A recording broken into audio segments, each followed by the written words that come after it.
Welcome to Lecture 9 in this video series on practical action tips and strategies for social justice advocacy, learning from the disability advocacy experience.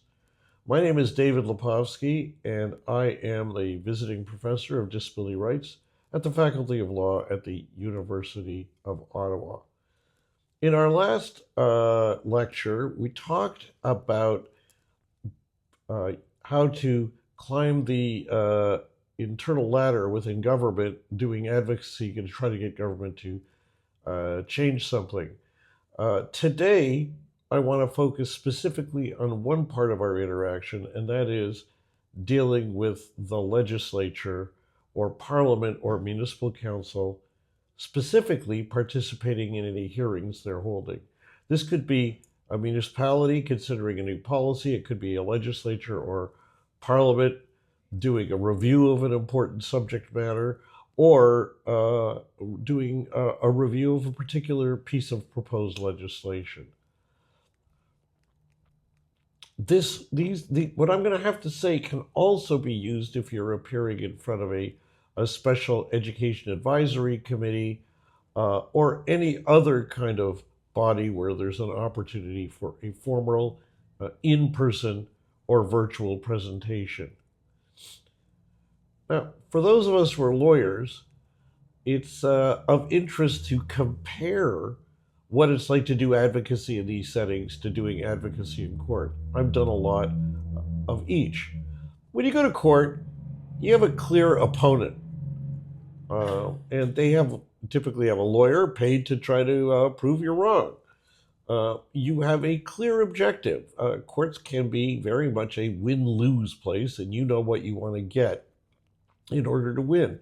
If you are unsuccessful in court, you know you have an appeal route potentially available where you can go to a higher court. So it seems like appearing before a legislative committee, public hearings would be very, very different. After all, there isn't necessarily an opponent there, though one of the parties or may not be on your side. There isn't an appeal route, and it's usually not a clear binary we win, you lose, or the other side wins and you lose. It's a lot mushier. On the other hand, even though there are apparent significant differences, fact is that when I do advocacy before one of these committees or bodies, I am very much using the skills of persuasion and advocacy that are the same that I would use in court. Persuasion is persuasion. And your credibility in either setting is absolutely important. Which is why when I'm doing advocacy before one of these committees, I hold myself to the same standards and expectations that I would hold myself to if I'm appearing in court. Even though those standards or legal ethics or whatever may not apply to one of, or some of them may not even apply in this setting, I apply them anyway. Now, why do one of these presentations at all? But isn't that obvious, David? You're trying to convince them to do something, obviously, but there's lots more.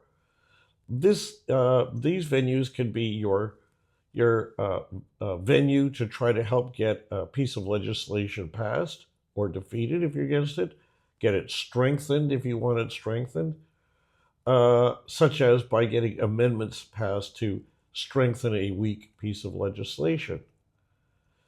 It's also a useful platform to build your credibility for future requests of government or of the opposition political parties. Because while you're there, they're all getting to learn about the propositions you're putting forward. And even if you embed them in their minds at the hearing and they don't use them there, it may be very useful later.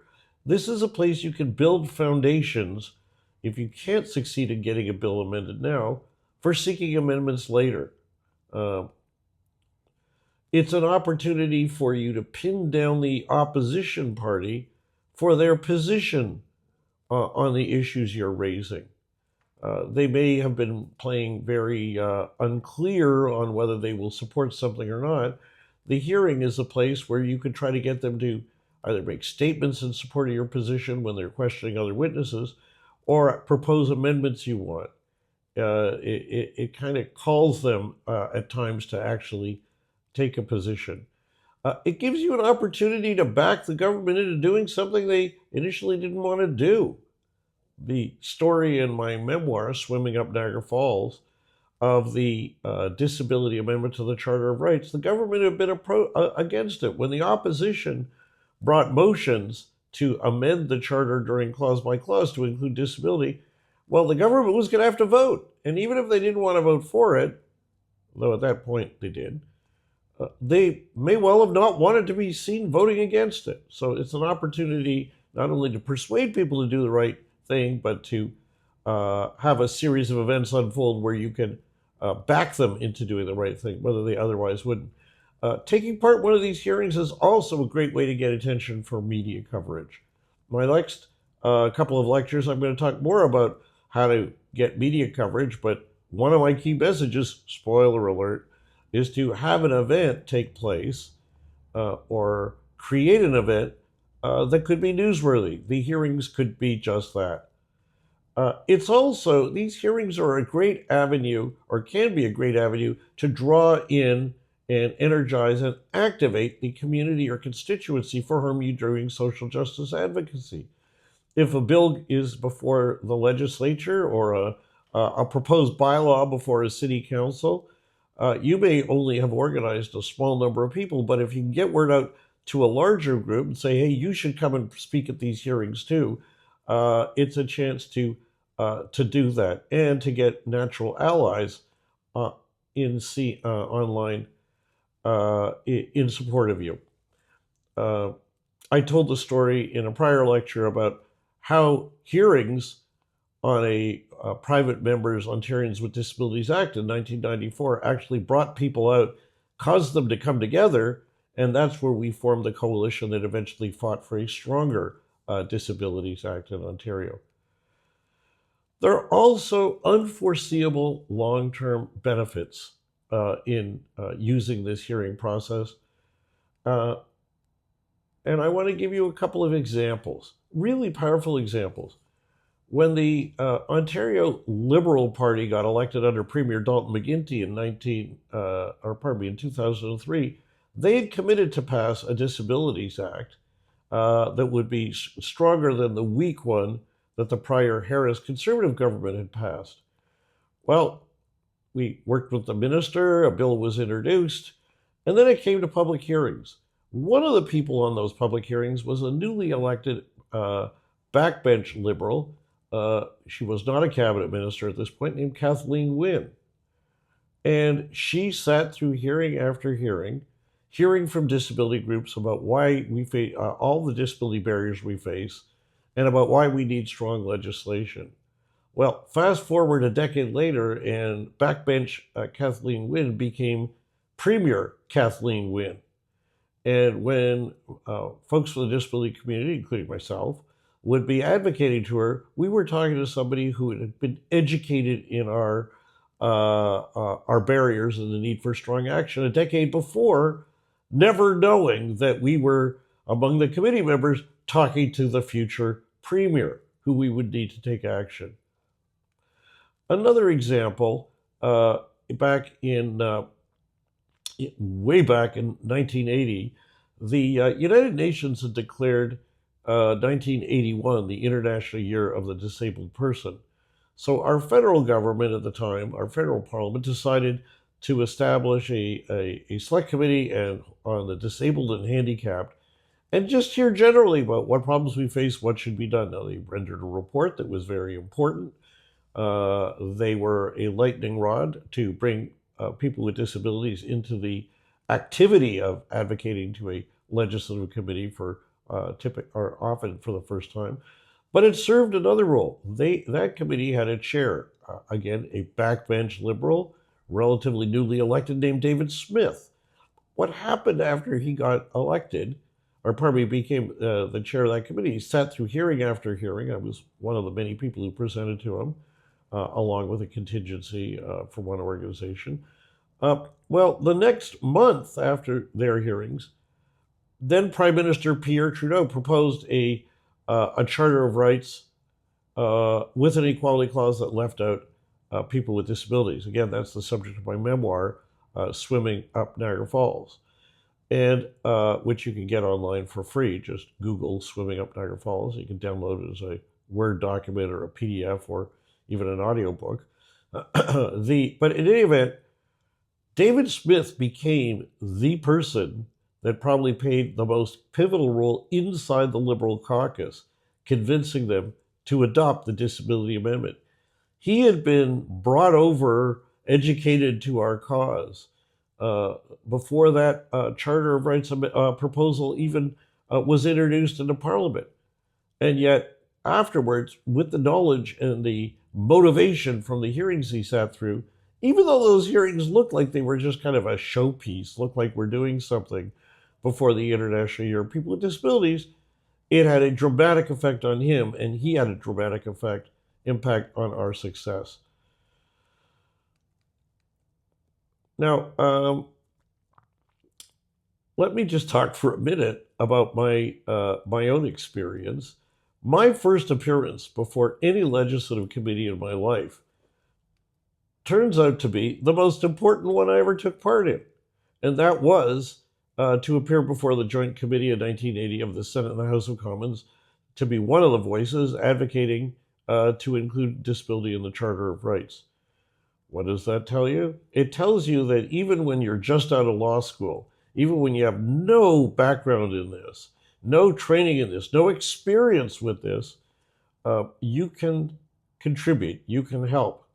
I don't know what was the knockout punch, if there was one that brought the government around to the disability amendment, but each of our presentations helped, as I talk about in my memoir. And even with no background, there's potential to have an impact. So anyone watching this video, that should be an object lesson to you, that no matter how little you know, how much inexperience you have at the point, or how little experience you have at the time you go to do this, there's still a huge potential for impact. Now, let me now go through some of the practical suggestions. Sometimes at these committees, they will invite the minister sponsoring the bill to come forward and appear before the committee and respond to the hearing, the hearings before they debate the bill clause by clause. Or they may speak after the hearings or before the hearings. This is a really important point, because this is a point where the committee can ask the minister questions and try to pin them down or convince them to accept certain amendments. And it's public. It may even be streamed live or archived online. It's really important to use this as a lever or an opportunity for advocacy. A strategy I recommend is to reach out to the opposition members on the committee. Often each party designates one of their opposition members on the committee to have sort of lead responsibility for the issue. Sometimes they don't. But, and that may not be posted anywhere. You got to phone around and find out. But in any event, it's an opportunity to plant questions with the opposition members to question the minister on. They like to have questions prepared. Their staffers will usually be the ones helping them write them or writing them for them. But if you contact them and offer some good suggestions of questions, they may well cut and paste and use them. When you are going about taking part in one of these hearings, an important step is to simply investigate how the committee makes decisions. You need to know what their mandate is. The Parliament or the legislature or the City Council may have given them a mandate. You want to make sure that anything you're presenting fits within that mandate. If it's reviewing a particular bill, then you are limited to making presentations about that bill. You might be tempted, or your constituency may want to use it as a platform to talk about other things, But frankly, that will only be seen as a distraction unless you have a compelling reason to do it. You should stick within that mandate. It may be that you're speaking to the committee to amend legislation. You may be speaking to city council to oppose a policy or support a policy that they are considering.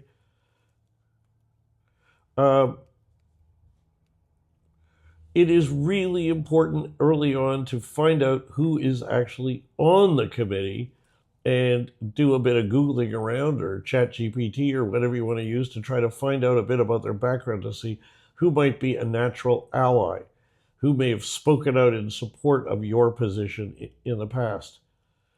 You also want to know on the committee who really makes decisions. In the case of political parties in a legislature, they may well they will likely, if on the government side, they're being directed by someone else. In the old days, it used to be someone in the room, actually, one of the policy advisors who's passing notes out to them, literally.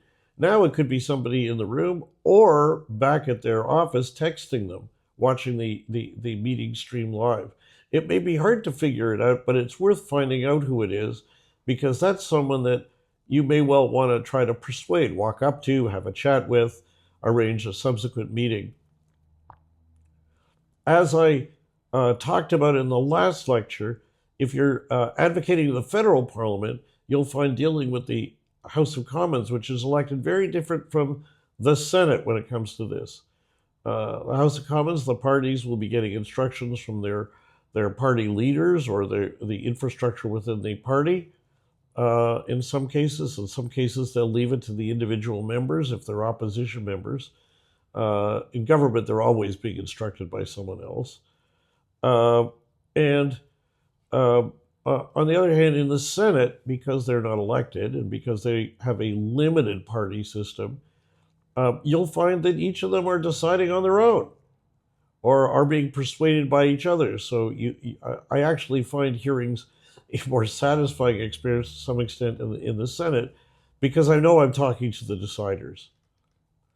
You also want to find out what their criteria are for their decisions. In other words, they may have marching orders. The government may have said, well, the bill can be amended within the bandwidth of X, but no further. And that's really important to know. As you go into one of these meetings, it's also vital to figure out, to think ahead, not only about what you're trying to achieve, but who your real audience is. That audience may not be in the room. It may be that person who would have previously been passing notes. It may be people in the Premier or Prime Minister's office if they're watching this online, or in the Minister's office if they're watching this thing online. You are also trying to persuade and speak to your own constituency, because good advocacy suggests you should be encouraging them to watch this, either in person, show up to be kind of a cheering section, though you're not allowed to cheer out loud, or watching remotely on if it's being streamed. Your audience also can include the media. No, the media doesn't cover all of these, but if you can, through your own pre-meeting advocacy strategies, get the media to pay attention either during the meeting or afterwards. Send them a link to the key passages in the meeting that they might want to see. You need to bear them in mind as your audience. The next step that I recommend if you're going to take part in one of these hearings is investigate the meeting process. There may be some protocols in writing. I don't know that I've ever actually found any, but the committee will have its own practice. It may include having you appear alone or having you appear along with another advocate or advocates from other organizations. They may allocate an hour and say we're going to have 3 speakers together. So each makes an opening statement, and then they open it to questions around the committee to any of you.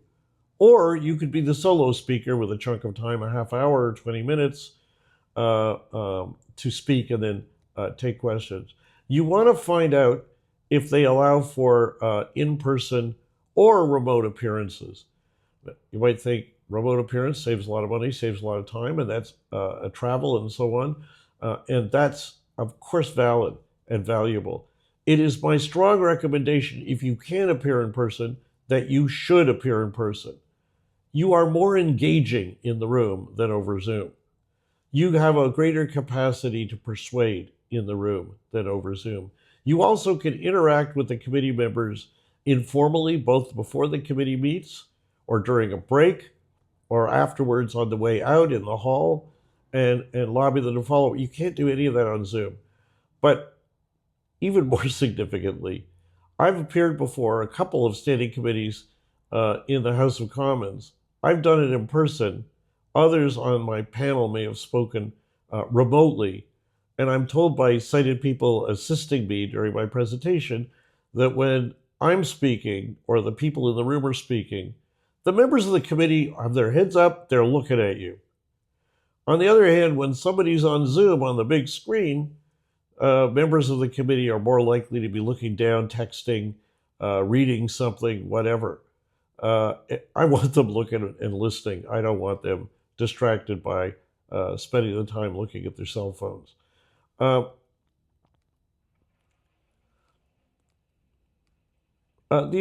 other reason it's valuable to appear in person, if you can, is you avoid technology problems. I have at least once, when I was going to appear remotely, because of timing, had it turn out all the way ready to go, and then they said, sorry, we're having a tech issue, or you don't have the right kind of headphone, or whatever. So it was kind of all dressed up and nowhere to go, which is a significant problem, or can be. Finally, when you're in person, you've got a better chance to be able to read the room, get the feeling of what's actually seeming to be the big issue for them, or motivating them, or distracting them. If you are going, another thing to find out is how much time you're given for an opening statement. Some committees, particularly parliamentary committees, may have 3 panelists, and they will invite each of them to speak for 5 minutes or less. If that's the case, you don't want to come in and find out you plan a much longer talk and you're out of time. It's important before you come to find out who can attend. If people can attend, they're typically open to the public, but if they want to attend, you may have to submit their names in advance to security at the legislature, or they won't be allowed in the building. You want to find out if it's going to be televised or live streamed, televised on a parliamentary channel or live streamed on a website. Many of them are, but it can vary. And sometimes hearings are in a room where there's no technology for live streaming.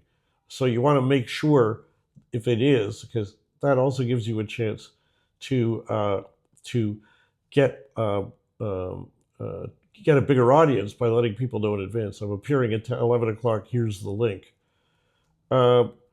You want to find out, if you're going to submit committee documents like a brief, does the committee actually get them in advance? They should, but you're not sure they will. So it's always worthwhile to bring hard copies with you to pass around in case the committee members didn't get it, or their staff didn't open the email or didn't forward them the email. If you want them to be looking at a piece of paper or a document, you want to bring them with you. It's worth knowing in advance, of course, if you're going to be writing a brief. If there are page limits, I actually wrote a very juicy brief for a House of Commons committee, sent it in, and I was told these could only be 5 pages long. Mine was much longer. So I wrote a shorter one, and in it I hyperlinked to the longer one. Got around the page limits issue. That way, if you're going to be proposing amendments, you should pre-circulate them. Whether they're included in the brief or in a separate document, you want the committee members to have a chance to have looked at them, whether they are actual text of amendments or just statements of what you want the amendments to achieve. Whichever you're doing, you don't want them to find out about it for the first time. That would require you to eat up too much of your scarce time on that.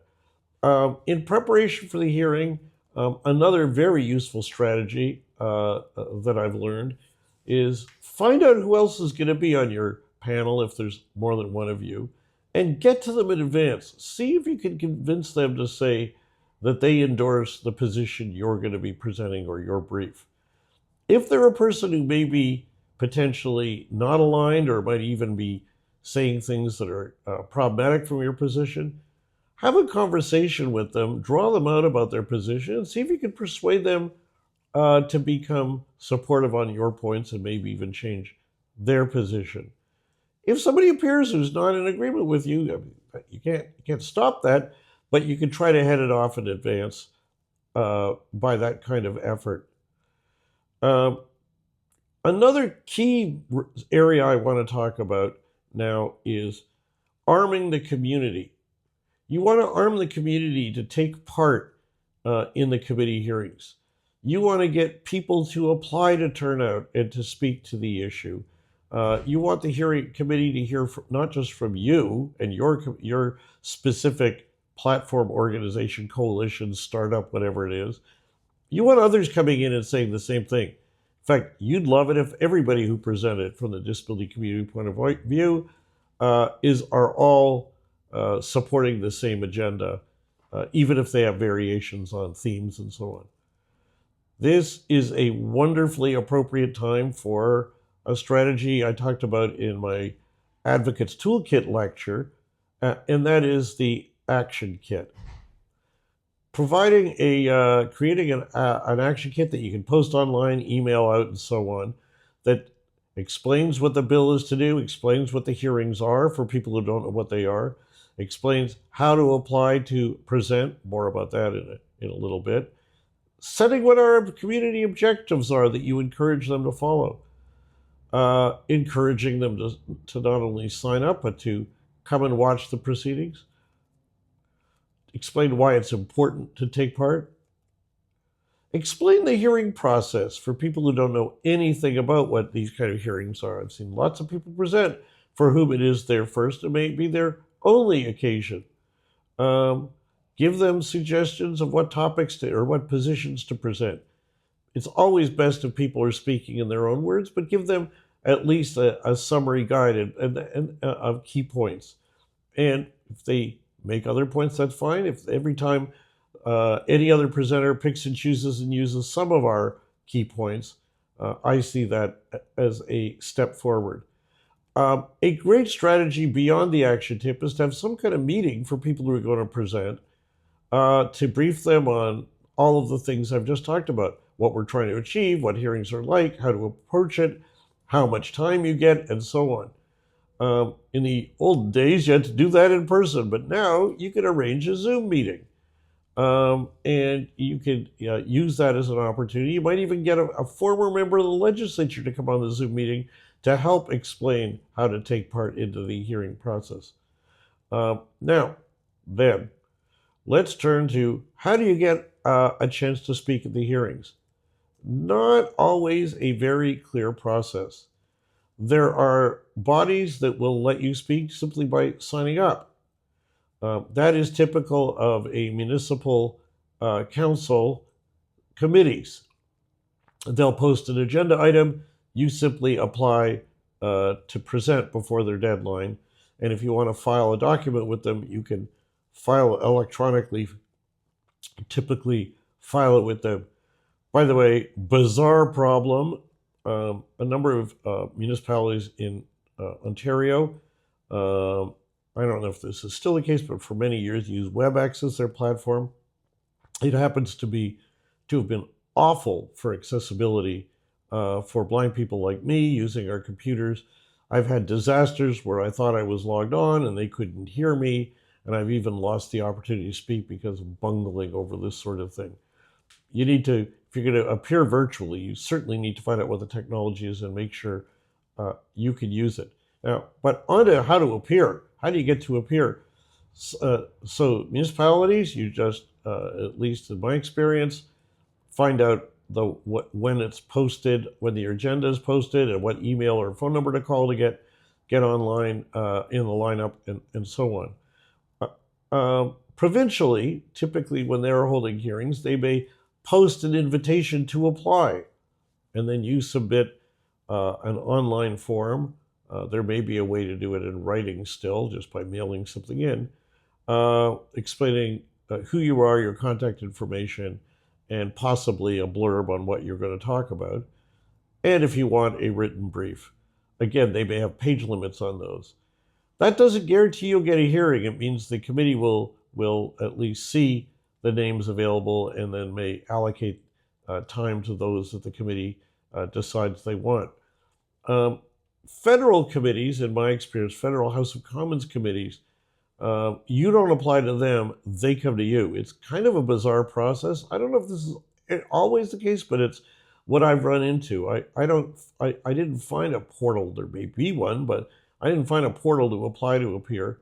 The committee members, the parties will each kind of caucus within themselves and say, who do we want to appear?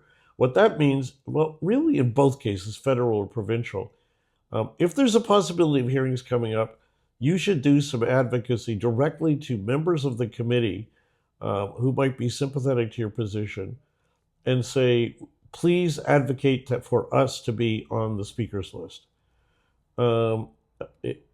It can be very frustrating, but if you have any questions about how this process works, the best place to call, look up online on the parliamentary or legislative website for who is the clerk of the committee. Now, a clerk is not just someone who staples documents and stuff. They're actually the nonpartisan official who provides the administrative support to the committee. They will know the process. And you can call them up and talk to them about how to get on or what you should do or who you need to talk to. They can be very helpful for this.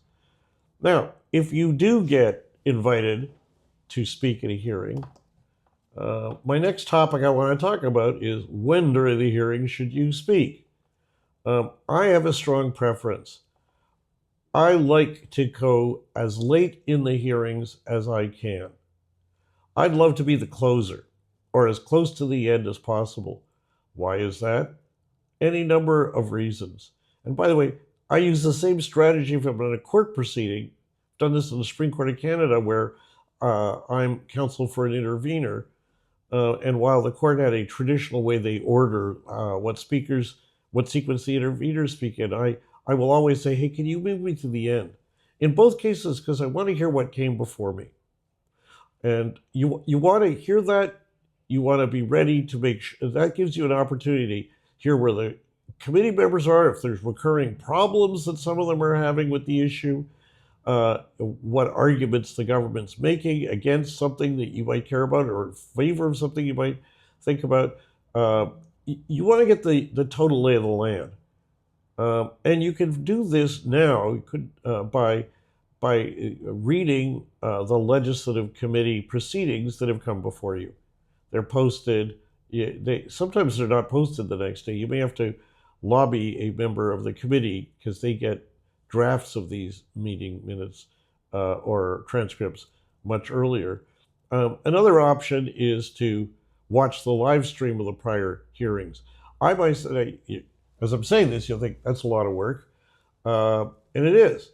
But I have mobilized supporters, and through some of my advocacy work, having law students placed with me and having them watch or read and summarize them so that I know what's come before them. You can also make those summaries public because that's useful for your whole constituency to see what's going on. By going last, it means you can see what points any number of people have made that you don't need to repeat again, especially if the members of the committee have already shown that they accept that point, that they've parroted it, said it themselves, and so on. I think of it kind of like closing argument. I want to be the last word they hear. One of the things I will do in a presentation if I come late is to summarize very quickly. Here are the things that all the presenters are telling you. So you can treat it as kind of common ground. And all of your parties have echoed in support of it. So I'm not going to take up more time on it, but there seems to be that's agreed. Here we're proposing the following reforms. You've heard no one appear who disagrees with that particular proposition. If there's an MPP or member of parliament who's come out or the government has come out with a recurring argument against your position, you can say, now in these hearings, the government members have opposed what we're seeking for the following reason. Let me answer that. Do it right up front. Now, once you know you've got a time slot, and once you know what the time slot is, and whether you're later in the process, there's several things you can do before you start. You want to find out if the committee room has cameras and whether it is live streamed, whether it will be on the parliamentary channel. I arrange to audio record myself, even if it's videoed by them and we can grab the video later and post it on YouTube or link to it. I want to have an audio recording of me right there. I just take out my smartphone, plop it down, hit the record button. Or you can arrange to have one of your constituency come and videotape you while you're doing it. Then you've got the video right away, and you could use it in a social media strategy or otherwise. It's helpful leading up to the meeting to, if you have the opportunity to lobby individual members of the committee. See if you get them talking, hear what's on their mind, what they're concerned about, what they would find beneficial, and so on. That gives you a chance to also find out what kind of opposition you may be facing.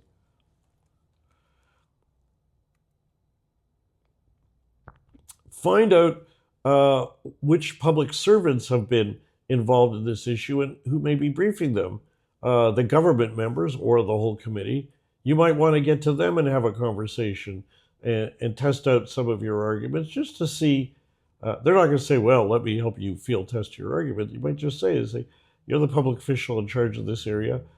Here are some points that we'd certainly like you to take into account, and then listen to what their responses are.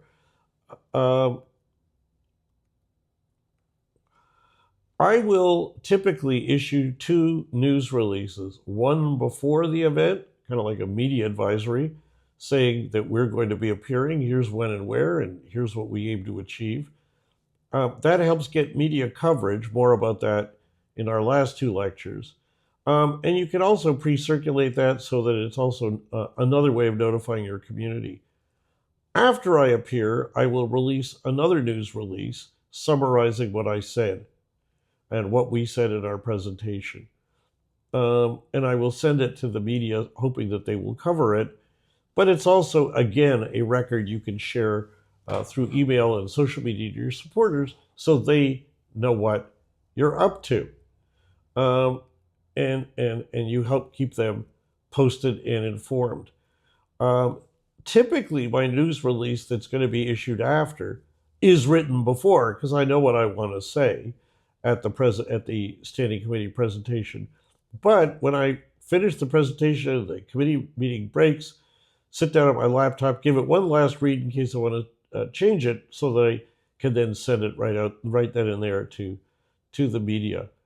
In preparation for hearings, a strategy that I've used and that I would encourage is borrow from one of the tips in our advocacy toolkit a couple of lectures ago. Prepare an open letter to the committee supporting the core messages that you're presenting, and try to get it co-signed by other organizations within your constituency, in my case, other disability organizations, so that you can, during your presentation, table that open letter and say, this isn't just us saying this. Here are all these different diverse community groups reflecting a wide range of different disabilities that have also agreed with what we're saying to you.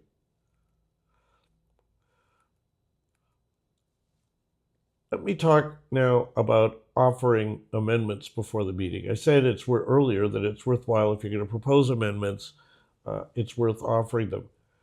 Here's the conundrum. You will usually often hear them say, look, just give us 2 or 3. What are your top ones? And you may be looking at it and figure, I've actually got 10. Don't bargain against yourself. I've talked about that in earlier meetings. If you need all 10, table all 10, but you might just plan during the hearing to talk about 2 or 3 of them in depth, but also group them under headings. Strengthen enforcement, 3 recommendations. Provide more openness, strengthen rights, or whatever.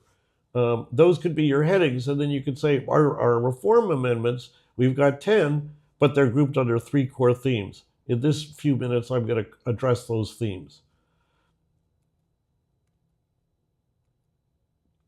Sometimes you can word the amendment. Sometimes it's way too complicated too, but you want to get them on side on the principle. When the Accessible Canada Act was proposed in 2018, it had enforcement powers, but they were splintered among 3 federal agencies, which was going to risk chaos and contradictory approaches and all sorts of other problems. We wanted to get it fixed. Now, it would happen in this long and technical bill that if we had tabled amendments, they would have pages and pages and pages. So we simply proposed, please amalgamate all enforcement in one agency. That's a clear concept that if they agree, they can instruct Legislative Council to do it. If they don't agree, writing pages of amendments isn't going to help you any.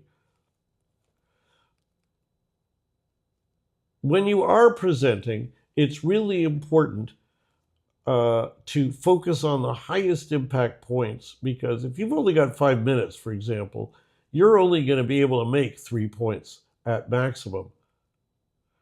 Don't eat up too much of your time on one complex point, even if it's an important one, because you might find it's precluded you from getting to other key points. Be aware that many, if not most, members of a legislature, of a city council, of parliament are not lawyers. So even if you happen to be a lawyer, don't assume they have the same jargon you have. It's important to speak to the committee as if they're not lawyers. My view is each of your points should be kind of self-contained, self-explanatory, and the kind of thing that even if they don't want to agree, they can't oppose. That's a theme I've brought out in other things like brief writing and so on. Let's go to the day of the hearing. Let's go to that. This is all, I'm talking about planning and setup and everything. Now it's the actual day. You should come in already having decided, if they do allocate you a chunk of time and you're not on a panel and they don't limit your time, they basically say you've got 20 minutes, speak as long as you want, and then we will do questions after. You need to make a tactical decision before you open your mouth. Do I want to use up the whole time and not get questions? Do I want to actually get questions? And that is a tactical, I've done both in different settings. If I really want to draw them out and want to use questions to convey, to respond to what's on their mind and possibly get good video clips of them being either really helpful or really not, so that you can put pressure on them through the media and otherwise to try to get them to back down on their opposition, then you don't want to eat up all the time. If, on the other hand, there is a tactical advantage of not getting questions, then just use up all your time accordingly. When you walk in, it's worthwhile, especially if they have this 5-minute opening statement, to just go up to the chair and say, is there any chance I could get an extra couple of minutes? I've done this a couple times, and even though I'm not asking for a formal ruling, I just do it quietly. They have either said, yeah, you can go 7 or 8, or they've just smiled and said, just do your best to stay within your time. And then they let me go 6-7 minutes and then ask me to wrap up. But that could end up me going from having 3 points that I can make to having 4 points I can make. When I get there, I work the room. I want to be talking to the members of the committee informally. Hi, nice to meet you. And just sort of get a little bit of a sense of where they're at. There are times when I will plant questions before we start on the day. Wouldn't you mind, please ask me X. One day the accessibility gods looked down on me and said, David, we owe you one. I was appearing before a parliamentary committee in Ottawa, the House of Commons, that was doing hearings on the recurring blight of airlines destroying or losing people's wheelchairs. And it happened that the hour before me, the CEO of Air Canada was scheduled to speak for the and be questioned for the whole hour. So I was going to get to go right after him, and therefore had this amazing opportunity to respond to what he was saying, and try to hold him to account if we disagreed. Well, before that began, I walked up to an opposition member and basically gave him a couple of questions that I encouraged him to ask the CEO of Air Canada, which he did, and which drew an answer, and which I then, in the next hour, was able to address as part of my advocacy. You heard the CEO of Air Canada say X. We totally disagree. Here's why. I actually come in not with a set written speech. I come in with a list of points I know I want to make. And if, as the hearings are unfolding, I hear somebody else make a point that day that I was going to make, I just cross it off my list and move down to the next one. I also plan that I'm going to make my 3 or 4 points, depending on how much time I get. And then I've got a list of other points I want to make sure I deal with in questions. More about Q&A in a minute. I am therefore revising my presentation, that list, as the morning or afternoon is unfolding. So I haven't actually, if I had pre-scripted everything, I don't have that versatility. Now, some people aren't comfortable extemporaneously speaking, just using notes. But I am. For those who aren't, you can write out your speech, or you can write out chunks of your speech, and then be able to drop pieces if they become unnecessary as the morning unfolds. Now, on the delivery of your oral presentation, I really encourage, people not to read if they can. Your tone of voice is very different when you read than when you speak. When you read, you're looking down, you're sighted, and therefore you're not making eye contact with the people you're speaking to. And sometimes when people read, they write something that's longer than the 5 minutes, and then they read very quickly, and they just sound like somebody who's rushing to get through, and therefore less persuasive. Now, I recognize that there are a lot of people who just aren't that comfortable in public speaking, so you can write it out.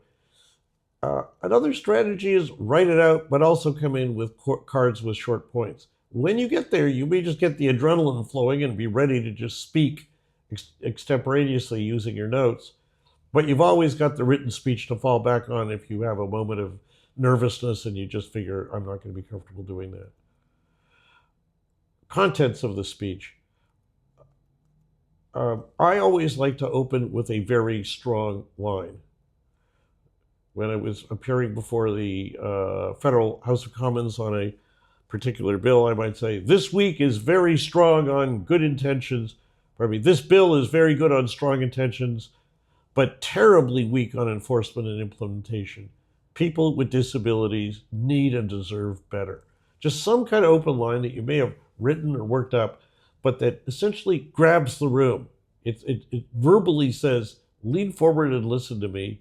I got something to say. I don't begin with, and I don't use up my time, and I encourage you not to, with, it's a real honor to appear before this committee, and I want to thank you very much for this opportunity.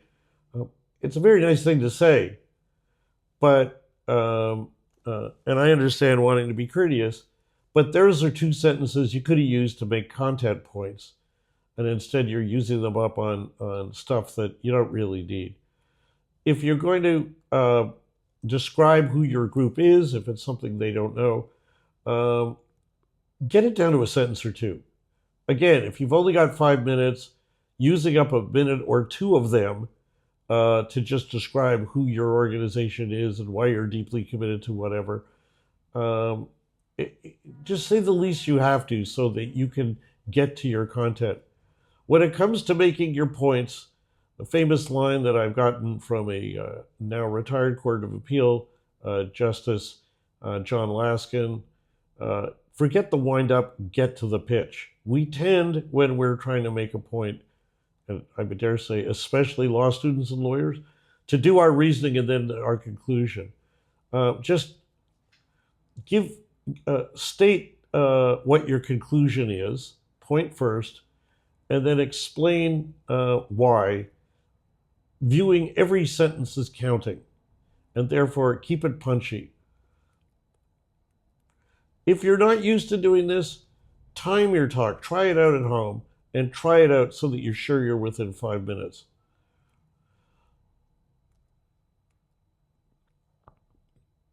You want to deliver your content, if you can, in terms of sound bites. A self-contained statement that the media could grab and just run. It may only be 10 seconds, it may be 20 seconds, but it's best if it's a self-contained statement that works on its own. They don't need a larger chunk of your speech for people to understand what it is. When you're formulating your asks, and I've talked about this in earlier lectures, it's especially important to focus on amendments that will be the most high yield. Don't worry about symbolic stuff. If you need it, put it in your brief, but don't waste your oral argument time on it. Let me give you an example. Back when we were advocating for reforms to the Accessible Canada Act, there are a number of disability groups that were advocating for these, for different amendments. A number of them clustered around two particularly. One is the Act should recognize American Sign Language. Now, initially they said the Act should recognize it as an official language of Canada, but they dropped the official language of Canada. They should recognize it. And if you drill closely to what they were saying, it's really, the Act's going to say, lots of deaf people would have the effect of saying, we are recognizing this is accommodation for deaf people. Well, frankly, nobody disputes that. As a legal proposition, it's axiomatic. So including it in the Act may feel good. Look, we've got this in there, it's been reaffirmed, but it doesn't actually advance the cause at all. Another example, under the Act, the government was going to have the power to make accessibility regulations, and a number of groups wanted to include in the Act a state requirement that in developing these regulations, the government must consider intersectionality, i.e. the status of women with disabilities, racialized people with disabilities, Indigenous people with disabilities, and so on. Now, I think it's a great objective. I don't have any trouble with that, and I certainly think it's important. But I actually felt that it was pure symbolism. It was very emotional for people. They really wanted it. So for some people, and therefore they used up their time asking for it. Used up some key time, not all their time. To me, it wasn't going to make a difference. Just saying they should consider it doesn't mean they're actually going to do anything different with it. And nobody was arguing the contrary, that no, these standards shouldn't take into account those considerations. So I felt like they were going for something that was totally low yield. There's also another risk in doing that, which is the government will never adopt all your recommendations, all your amendments, but what they will try to do, they will try to at most grab a few that will make them look like they're really listening. Well, in this case, the federal government did adopt those two particular amendments and then rejected a lot of other ones. And they were in a position to say, well, we've taken these, so it shows that we're listening. I want to back them in a corner where everything on the table that is being proposed is high yield. So they can't grab a few that are symbolic, pass them and say, you see, we're listening. Let me talk now about the Q&A period. Boy, MPs can ask long questions. They tend to kind of speechify and then ask a question. And you never know whether they're just kind of posturing for the cameras. The government will likely have given their members points of who to speak to, what to ask, what's okay to do, and so on. It's really, what I view the Q&A as is not objectively a place to answer questions, to assuage curiosity, but rather another opportunity to make more points. I talked about coming in with a list of points. I'm only going to cover 2, 3, 4 in my opening statement. I've got the rest of them right in front of me, and I want to use every question as an opportunity to tick another one off. If the question is on a subject where you can legitimately fit one of your points in, and you just say thank you, and we say and make your point. If, on the other hand, their questions seem to be a little more all over the map or on things that don't really matter or something you can answer quickly, you can answer their questions' core inquiry in a sentence. The answer to your question is, this has been around since 1982. But let me just add something which I didn't get a chance to say before, and then make one of your other points. Say, it's informal enough that you don't get cut off like in a courtroom. That's not responsive to the question. A question that's going to be on the minds of at least some is going to be, what amendments do you want? These hearings ultimately are a platform for people to seek amendments. If it's a bill that they think either goes the wrong direction or a bill they think is too weak.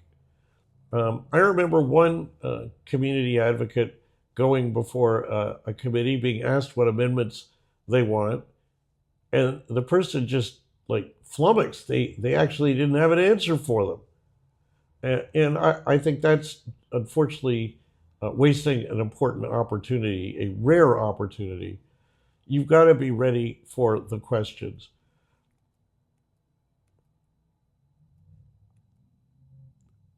There are times I'll get a question from a party whose platform is or position is not consistent with ours, and they'll put their point to me. I actually like that because I'll turn around and it gives me a platform in public to answer them. Say, you've asked X.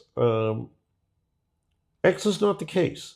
It's never been the case, and it's important for you to know that. And let me give you illustrations of why X is not the case.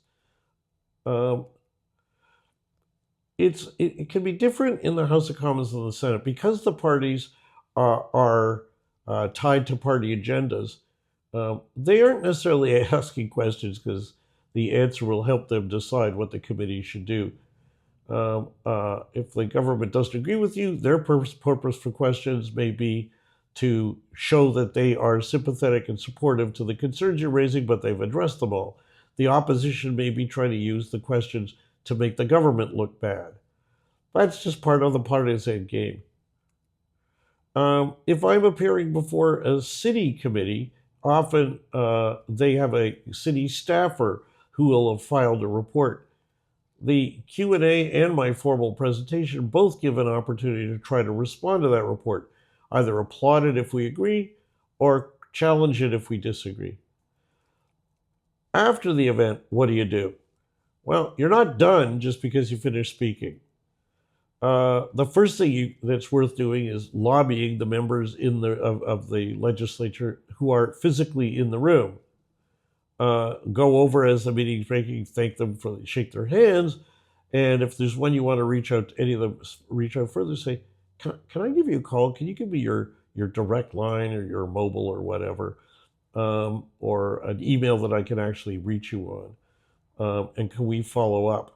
Or get together with a couple of them in the hall or whatever, and use this as another platform for persuasion. Post the video on YouTube, either grab it and copy it or circulate a link to it. And through social media and AODA alliances, I let people know about it. So even if they weren't watching when I was delivering it, they are now have an opportunity to watch it later. I mentioned before, I emphasize here, an opportunity afterwards to do a news release. If I send it out instantly, I can't include a link to the presentation, but if I wait a couple hours, there may be a link available. I will send the video, a link to it, to all members of the legislative body, all MPPs, or in Ottawa, all members of Parliament in the House of Commons and all senators. And finally, after the hearings, it's worth following up with the members of this committee who may be in a decisive position to get changes made, or you might want to follow up with staff within the public service who are dealing with the issue. All in all, I will tell you, I really enjoy going before these committees. It draws on every skill I have used in court to argue cases in court. But for those of you watching who aren't lawyers, don't be at all deterred, because I've seen tons of excellent presentations, overwhelmingly done by non-lawyers. Well, on to lecture 10 and 11, which are all about the important, wild world of trying to get media coverage. Catch you later.